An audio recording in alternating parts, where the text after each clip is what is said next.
Whenever I entered the Northland CAPS program, I didn't know what it was. I took it just because I thought it was going to be another class that would get me out of school. The first few weeks, it was a big shock from the traditional learning style. We were out of our schools, out of our environment that we were in for the past 2 years. It was a whole nother system. We were given trust that no teachers had given me formerly or in the past. My first project that I started on was something small as trying to make a bathroom more efficient at our host company hall in 1916.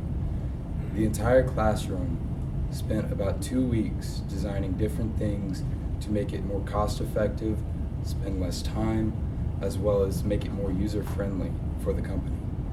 In the end, Hall in 1916 actually ended up adapting a few of those ideologies, and they actually are using them to this day. Second semester moved on, and I started at a company called Austin Ironworks.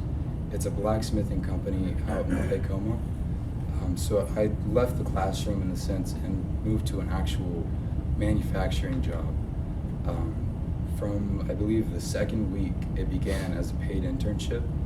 I spent roughly 7 or 8 months at that company. I learned the different tools, different formulas of how to make stuff. I learned how to weld. That was perhaps one of the biggest ones.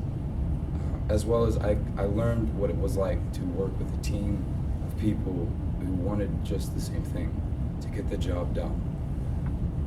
Looking back, I think CAPS has been perhaps one of the most outstanding things that I've done on just a whim. I believe that having participated in the Northland CAPS program distinguished me enough to be nominated to go to Boise State, I believe it was June. And then also with the leadership that I gained, I have taken the step to enlist into the delayed entry program for the United States Army, and I ship out in June next year after I graduate.